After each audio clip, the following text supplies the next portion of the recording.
બધા મજામાં। આજે આપણે ધોરણ 6 हिंदीમાં राजा का हिस्सा पाठ नंबर 8। तो राजा का हिस्सा मतलब के केटलो एना पैसा हो। तो इस कहानी मतलब ये कहानी एक प्रजा उत्सल राजा का वर्णन है। राजा और प्रजा की कठिनाइयों में हमेशा उनकी मदद के लिए तत्पर रहता है। तो ये कहानी है राजा जो हिस्सा लेता है कि प्रजा उत्सल के राजा के वर्णन किया गया है। तो राजा भोज जो आपको नाम सुना होगा कि राजा भोज गंगू तेली।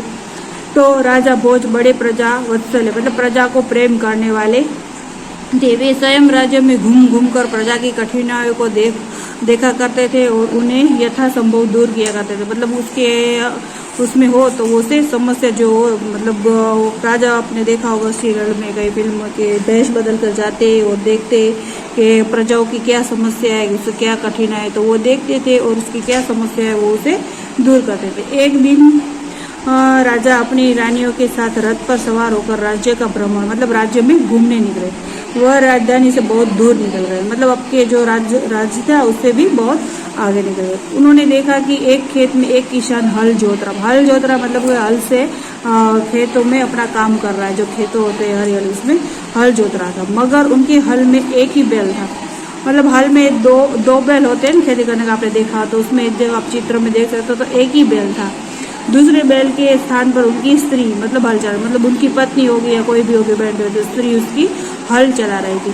राजा भोज ने रथ को रोका और किसान के पास जाकर कहा, भले आदमी तुम यह क्या अत्याचार कर रहे हो। मतलब राजा भोज रुके, उसने पूछा तो भाई तू ये क्या कर रहा है, अत्याचार क्यों कर रहा है कि एक बैल है और एक स्त्री को तू ऐसे मतलब हल जोत रहा है मतलब खेत में चला रहा है। भला कहीं स्त्री को भी हल में जोता जाता है। मतलब राजा पूछते कि तू ये क्या कर रहा है, भला ऐसे स्त्री को कोई हल में जोता है।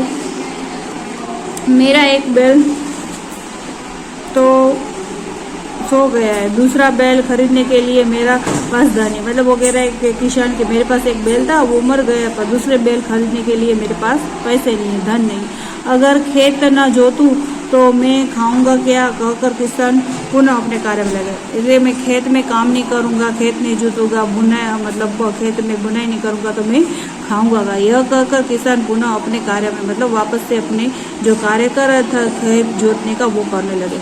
उसे क्या पता था कि उससे बात करने वाला कौन है। मतलब उसे कुछ पता नहीं था कि ये राजा है कौन है। मतलब ऐसे ही लगा कोई आएगा। उसे क्या पता था किसे तो किसान को वो वापस से अपने काम में लगा। राजा ने कहा, अरे भाई जरा सुनो तो, भाई रुको जरा मेरी बात सुनो, जो कहना है मेरे साथ चलते चलते कहो, मेरा काम क्यों रोकते हो। किसान ने कहा कि भाई तुझे जो बात करनी है मतलब उताने जी बात कर रही हूँ, हमारा बेगो मैं हल जोत रहा हूँ, मेरे साथ साथ चल करो, मैं अपना काम क्यों रोकूँ, ऐसा किसान ने कहा।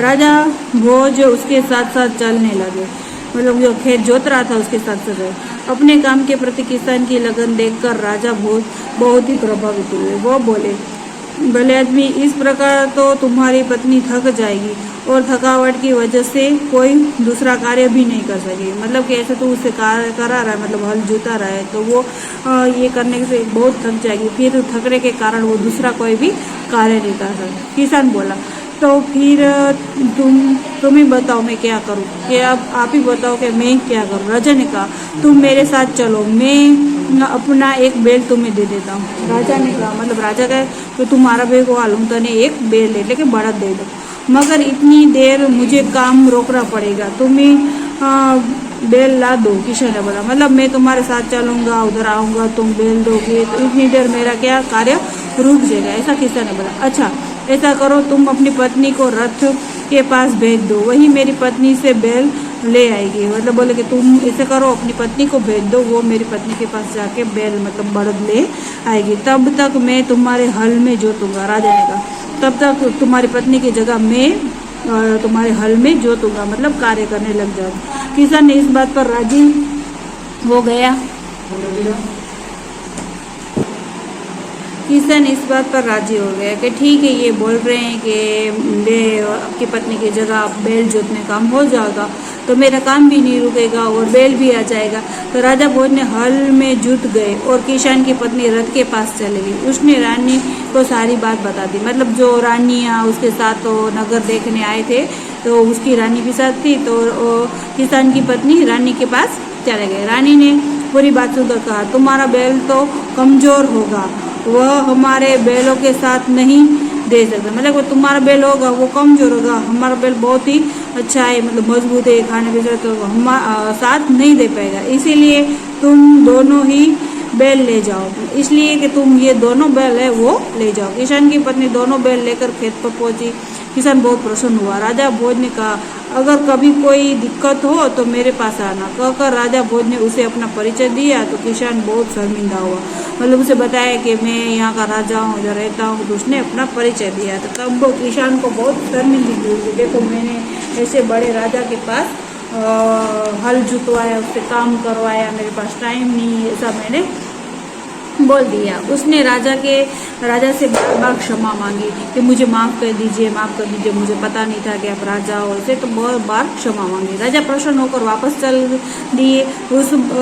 उस बार उस किसान के खेत में बहुत अच्छी फसल हुई। मतलब उस दिन, मतलब उस बार जो बहुत अच्छे बैल मिले थे, उससे क्या हुई, बहुत अच्छी फसल हुई। फसल मतलब बहुत सारा पाक सारो थे। उससे आश्चर्य का ठिकाना न रहा जब उसने देखा कि खेत के जितने हिस्से को राजा भोज ने जोता था उसमें मोती उगे थे, बाकी के हिस्से में उम्दा किस्म के गेहूं उगे थे। मतलब कि जहाँ राजा भोज ने खेल जो जोता था, मतलब कि हल चला था, वहाँ पे क्या मोती उगे थे और बाकी के हिस्से में अच्छी वाले गेहूं की फसल हुई थी। किसान बहुत प्रसन्न हुआ, मतलब किसान बहुत राजी हो गया। किसान ने सारी मोती इकट्ठी की और राजा भोज के पास पहुंच गया। मतलब जहाँ पे जोता था राजा ने, वहाँ पे मोती थे, तो वो सब इकट्ठे मतलब भे गए, सारे इकट्ठे कर लिए और राजा के पास गए। मतलब राजा मोती भेगा करी नहीं, राजा पास गए। उसने सारे मोती राजा के चरणों में रख दिए और राजा का सारा किस्सा कहकर सुनाया। किस्सा मतलब कि कहानी कि ये से आपने बोता था, इस जगह मोती उग गए, ये वो, तो वो सुनाया, इसलिए मैं आपके पास ले चरणों लेके पगमा राखी दीदा। राजा ने कहा, यह मोती तुम्हारे खेत में उगे हैं, इन पर तुम्हारा हक है कि यह मोती तुम्हारे खेत में, इसलिए तुम्हारे हक है, इन तुम्हारे अपने अधिकार में रखो। नहीं महाराज, यह आपके परिश्रम का प्रताप है, इसीलिए मैं इन्हें नहीं ले जाऊंगा। मेरी प्रार्थना है कि आप इन्हें राजकोष में जमा कर दे और गरीबों की भलाई के लिए काम में ले। किसान ने प्रार्थना की। किसान की बात सुनकर राजा बहुत प्रसन्न हुए और उन्हें मोती स्वीकार कर लिए। ओके, तो यहाँ આપણે પાઠ પૂરો થાય છે, પછી આપણે સ્વાધ્યાય અને અભ્યાસ બીજા પાઠમાં કરશું. Okay friends, bye bye.